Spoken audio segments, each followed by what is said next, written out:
Assalamualaikum warahmatullahi wabarakatuh. Oke ya teman-teman pionir semua ya, kita berjumpa lagi membahas tentang aplikasi Pi Network ini ya teman-teman ya. Nah, saya kali ini membahas tentang uh, peta jalan ya, atau roadmap ya teman-teman. Maaf karena sudah terlambat ya, mungkin ya teman-teman lain sudah banyak postingan, tapi di sini saya hanya mengingatkan ya kepada para pionir-pionir semua, terutama kepada seluruh referral saya ya. Nah, untuk memperhatikan apa yang harus dilakukan sebelum pasi mainnet yang asli itu diluncurkan ya teman-teman ya. Di sini pengumuman baru jaringan Pi, mainnet, dan peta jalan. Nah, pada tanggal 17 Desember 2021, tim inti mengumumkan detail tambahan mengenai mainnet. Pemberitahuan ini akan memasuki versi awal di mainnet dalam beberapa hari, sehingga berisi informasi penting seperti bagian yang masing-masing harus memeriksa terlebih dahulu rencana masa depan atau roadmap, dan bagian yang mana harus dirujuk pengguna. Daftar periksa sudah dijelaskan di ruang Quora ini, jadi Anda mungkin sudah familiar dengannya, tetapi ada hal-hal penting, jadi harap baca dengan cermat, dan isi dari presentasi ini sangat panjang.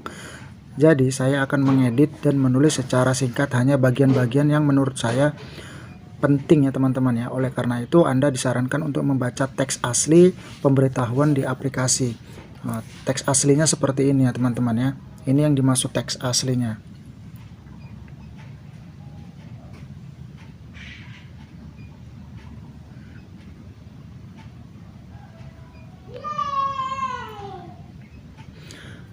Nah teman-teman, ini adalah teks aslinya ya teman-teman ya.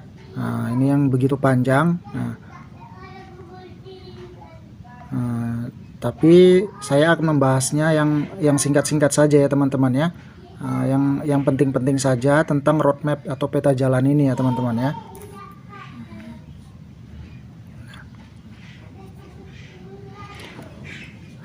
Daftar periksa sudah dijelaskan di ruang Quora ini ya, tetapi hal-hal penting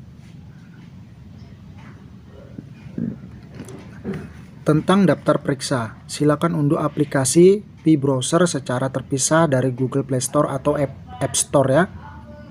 Nah, ini Pi Browser seperti ini ya teman-teman ya. Ini yang dimaksud untuk mendaftar Pi Browser ya teman-teman ya. Nah, di sini kita harus mendownload yaitu Pi Browser ya teman-teman. Jika belum memiliki Pi Browser, teman-teman harus mengunduhnya agar bisa masuk ke dalam Pi Browsernya ya, seperti ini.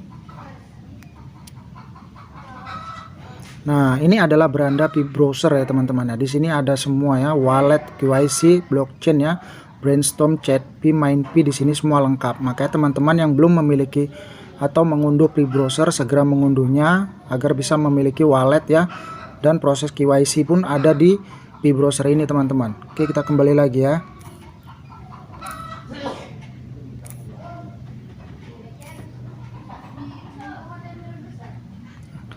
Buat pengaturan penguncian terlebih dahulu. Untuk informasi lebih lanjut tentang penguncian ya.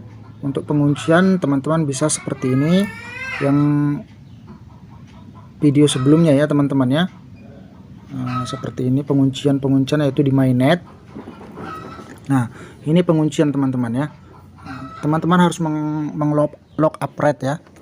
Koin teman-teman ya, sebagian ataupun seluruhan juga tidak masalah, tapi pihak dari tim inti atau core team tidak memaksa, hanya menginginkan sukarela teman-teman untuk mengunci berapa persen dan jangka waktu yang ditentukan teman-teman sendiri ya sebelum masuk ke fase mainnet.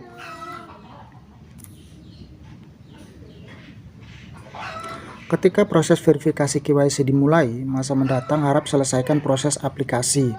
Oke, artinya teman-teman harus menyelesaikan proses verifikasi KYC ya, dengan data-data yang diinginkan oleh pihak core team ya teman-teman ya. Setelah Anda menyelesaikan verifikasi KYC, kirim pemberitahuan ke lingkaran keamanan dan anggota owning tim Anda mendorong verifikasi juga. Hal ini karena semakin banyak orang-orang yang lulus KYC sebanyak mungkin, semakin mereka dapat mengkonfirmasi Pi bonus yang mereka terima sebagai milik mereka. Saat ini kami sedang menyiapkan fungsi untuk mengirim pemberitahuan terkait hal ini dalam penguncian fungsi tersebut sebelum dibuka. Artinya begini teman-teman, Teman-teman harus memberitahukan kepada teman-teman tim-tim ya, atau referral teman-teman, ataupun di lingkaran jaringan teman-teman itu harus diberitahukan bahwasanya mereka juga harus melakukan verifikasi KYC nanti ya, saat undangan KYC itu datang ya teman-teman ya. Tidak lupa juga ya teman-teman, juga harus melakukannya juga. Jangan memberitahukan kepada referral tapi teman-teman tidak melakukan verifikasi KYC.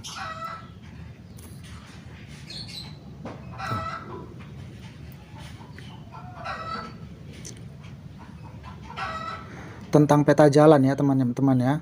Peta jalan seperti ini. Setelah beberapa hari kita akan memasuki versi awal mainnet. Mainnet akan dikelola dengan membaginya menjadi enclosed network dan open network. Artinya open mainnet dan mainnet awal yang akan segera dibuka akan didefinisikan sebagai jaringan tertutup dan akan terus dikembangkan. Jaringan tertutup adalah jaringan yang dilindungi oleh firewall. Tim inti berencana untuk menerbitkan buku putih resmi baru ketika pengembangan di jaringan tertutup berjalan dengan baik dan perubahan pada jaringan terbuka di masa depan. Namun draft buku putih resmi ini akan segera dirilis ya teman-teman ya. Untuk alasan untuk menyiapkan jaringan tertutup, verifikasi sertifikasi KYC untuk semua pengguna dapat dilakukan dengan lancar. Mengirim PI atau P terverifikasi ke mainnet menjadi lebih mudah. Artinya begini teman-teman. Arti dari penerbitan buku putih itu artinya untuk memudahkan teman-teman melakukan sertifikasi KYC ya. Agar semua para pionir-pionir ya di seluruh dunia itu dengan mudah melakukan verifikasi KYC ya teman-teman ya. Di sini core team sangat-sangat menginginkan kita agar bisa lulus verifikasi KYC ya teman-teman ya. Durasi jaringan tertutup ya teman-teman, artinya seperti apa? Di sini durasi jaringan tertutup seperti ini. Ini seperti lock duration ya teman-teman ya. Artinya jaringan tertutup durasinya kita bahas seperti ini. Setidaknya hingga 14 Maret 2022, dengan kata lain jaringan tertutup dipertahankan tanpa syarat hingga periode ini. Artinya begini teman-teman, setelah kita meng-lock up rate ya, contohnya lock up kita 50% ya teman-teman ya. Itu jaringan tertutup artinya seperti itu. Kita mengunci koin kita itu sampai tanggal 14 Maret 2022.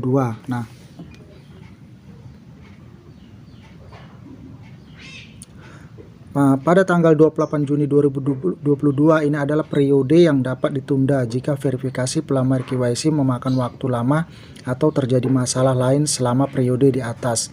Jika Anda masih mengalami masalah, mungkin ada penundaan lebih lanjut. Seperti ini ya teman-teman ya. Jika teman-teman tidak lulus ya saat peluncuran mendapat undangan verifikasi KYC tapi mengalami masalah ya teman-teman ya. Di sini pihak core team memberikan tenggang waktu sampai tanggal 28 Juni 2022 ya teman-teman ya. Pihak core team sangat sportif ya. Bukan berarti kalau kita tidak lulus KYC akun kita langsung diblok, itu tidak seperti itu, tidak teman-teman. Kita masih diberi kesempatan tunggu core team ya.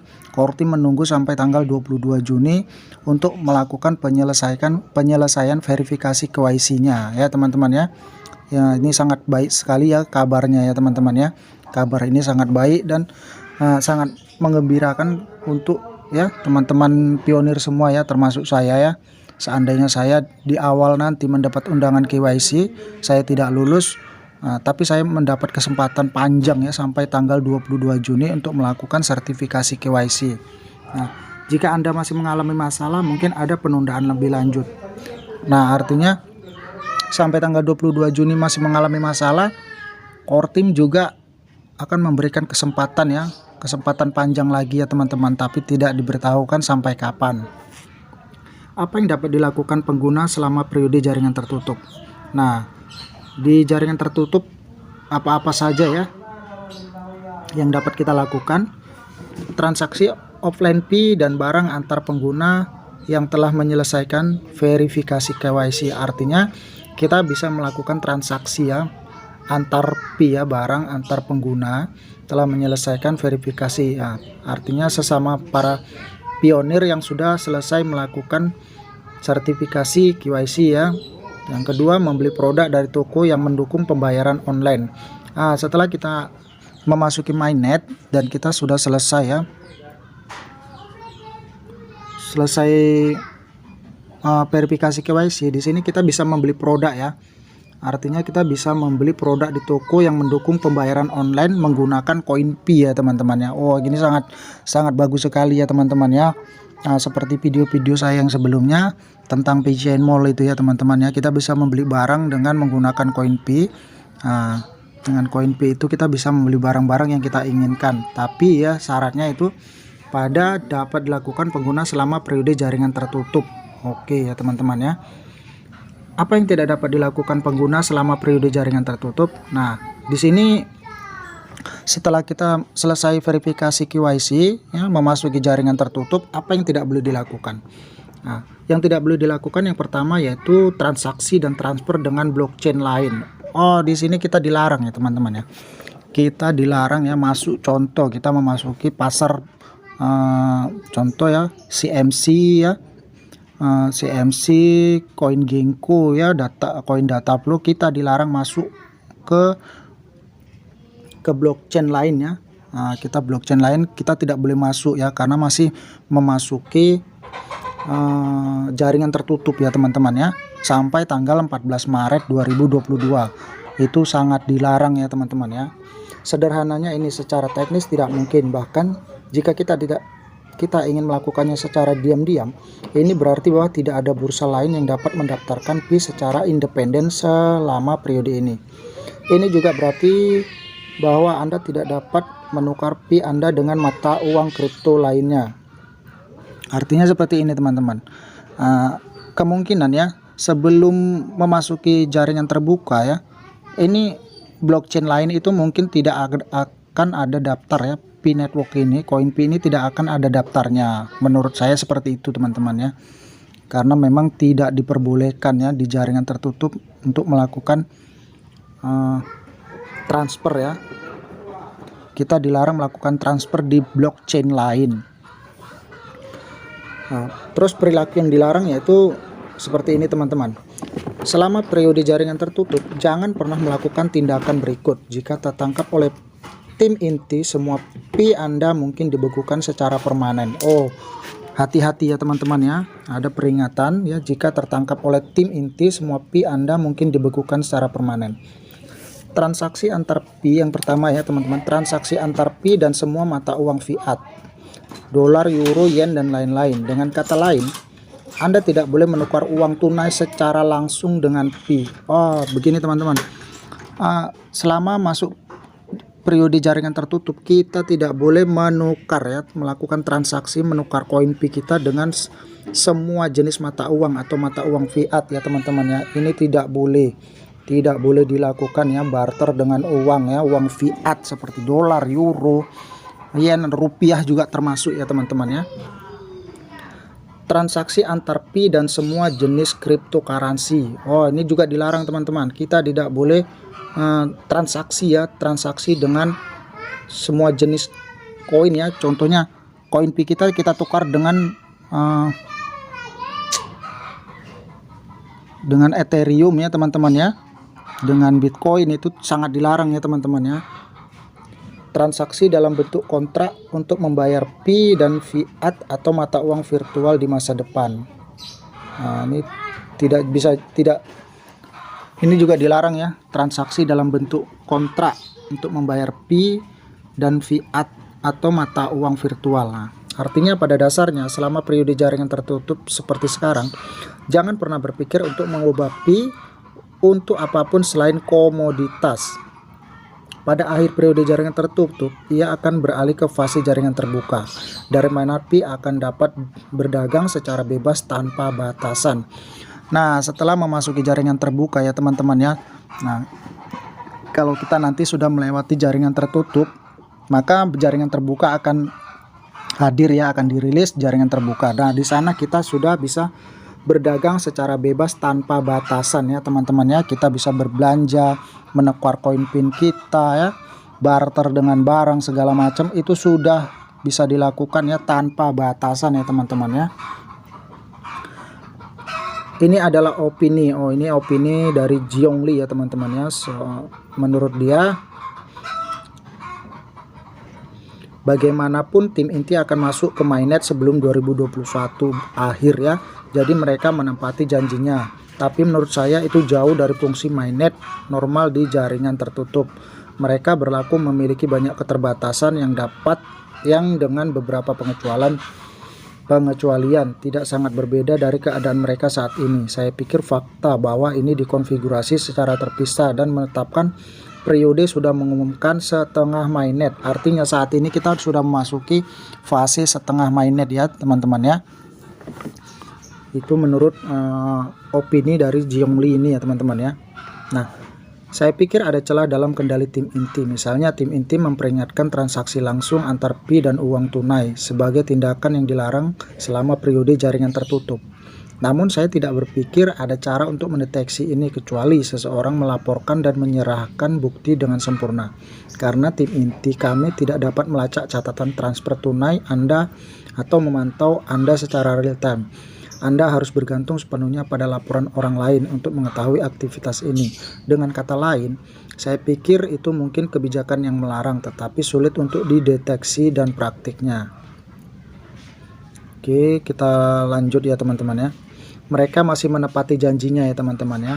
Oke, artinya core team masih menepati janjinya ya. Saya telah mengkritik jaringan tertutup, tetapi saya tidak ingin terlalu mengkritik tim inti untuk itu. Sebenarnya mereka masih menepati janji mereka tanpa hambatan. Beberapa orang di Reddit dan komunitas lain mengkritik ini sebagai janji yang benar-benar ingkar tentang jadwal penyelesaian mainnet. Tapi saya rasa tidak, itu menurut dia. Postingan ini ditulis pada 18 Desember 2021. Kini hanya dalam beberapa hari Pi akan memasuki versi awal mainnet. Karena tidak ada tanggal pasti yang ditetapkan, Anda harus terus mendengarkan tim inti. Tolong jangan kehilangan konsentrasi. Nah, juga ketika Pi memasuki mainnet kali ini, ada pembatasan perdagangan sekarang. Tetapi konsensus pasar awal akan terbentuk di pasar global. Ini tidak muncul di permukaan, jadi kami tidak tahu.